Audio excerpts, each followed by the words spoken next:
ஆன்மீக நண்பர்கள் அனைவருக்கும் அன்பு கலந்த வணக்கங்கள்.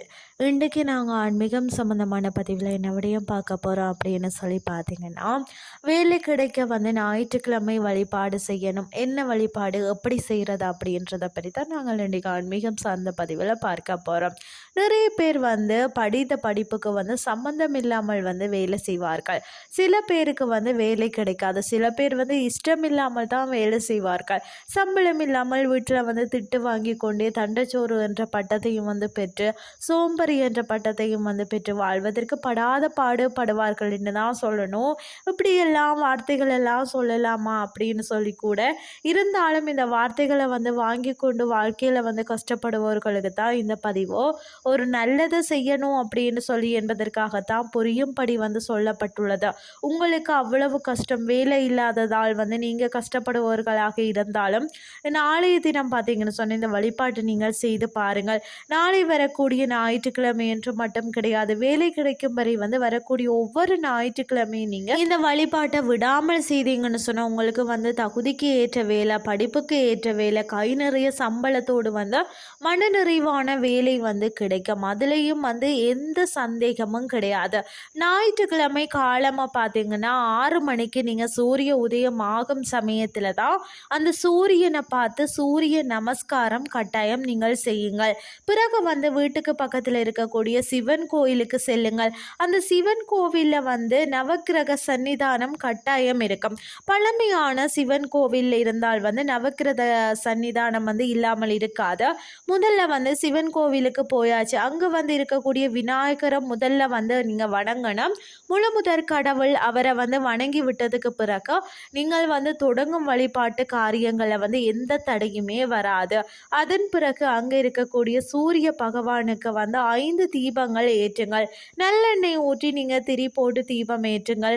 நவக்கிரக சன்னிதானத்தில் இருக்கும் சூரிய பகவானுக்கு முடிந்தால் ஒரு வாழை இலையில கோதுமையை பரப்பி அதன் மேலே 5 தீபங்களை ஏற்றுங்கள்.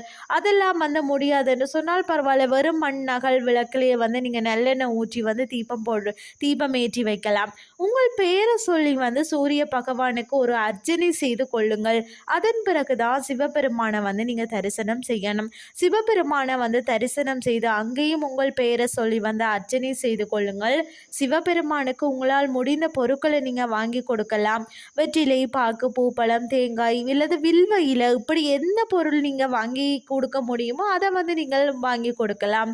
அது மட்டும் இல்லாமல் நீங்கள் பக்தியோடு போய் அந்த சிவபெருமானுக்கு கொடுத்துட்டு அந்த நீங்கள் வாங்கின பொருட்களை கொடுத்துட்டு நீங்கள் வீட்டுக்கு வரலாம். இவ்வளவுதான் வழிபாட்டு முறை. சூரியனை வழிபாடு செய்யும் போது நல்ல வேலை கிடைக்கணும் என்று நீங்கள் பிரார்த்தனை வைக்கணும். சிவபெருமான வழிபாடு செய்யும் பொழுது உள்ள முருகி நல்ல வேலை கிடைக்கணும் அப்படின்னு சொல்லி பிரார்த்தனை வையுங்கள். 5 ஞாயிற்றுக்கிழமை நீங்கள் இந்த மாதிரி விளக்கு போடுவதாகவும் இருந்தாலும் பரவாயில்ல, 11 ஞாயிற்றுக்கிழமை விளக்கு போடுவதாகவும் பரவாயில்ல. அதாவது முதல் வார ஞாயிற்றுக்கிழமை ஒரு சங்கல்பம் நீங்களே உங்கள் மனதுக்குள்ள எடுத்துக்கொள்ளலாம். உங்களால் எத்தனை ஞாயிற்றுக்கிழமை முடியுமோ அத்தனை ஞாயிற்றுக்கிழமை நான் இறைவனிடம் சொல்லிவிடுங்கள், நான் இவ்வளவு நாளைக்கு நான் உன்னிட்ட வருவேன் அப்படின்னு. ஆனால் அதில் ரொம்ப முக்கியம் என்ன, நீங்கள் சொன்ன வாக்கை காப்பாற்றணும். அதுதான் ரொம்ப முக்கியம். முடியாது என்பவர்கள் இந்த வேண்டுதலை நீங்கள் வைக்க தேவையில்லை. இப்படி ஒரு ஞாயிற்றுக்கிழமை விளக்கு போடும் போது முடிந்தால் 1 கிலோ கோதுமை வாங்கி அந்த நவக்கிரக சன்னிதானத்தில் இருக்கக்கூடிய பிராமணருக்கோ சிவன் கோவிலில் இருக்கக்கூடிய பிராமணருக்கோ தானம் கொடுக்கலாம். ரொம்ப ரொம்ப சிறப்பு. தோஷங்கள் எல்லாம் விலகி நல்ல வேலை கிடைக்கிறதுக்கு இந்த எளிமையான வழிபாடை நீங்கள் நிச்சயம் உங்களுக்கு வழிவகுக்கும். அதில் எந்த மாற்று கருத்துமே கிடையாது. நாளைய தினம் ஞாயிற்றுக்கிழமை தேவைப்படுபவர்கள் இந்த பரிகாரத்தை பின்பற்றி பலன் பெறுங்கள்.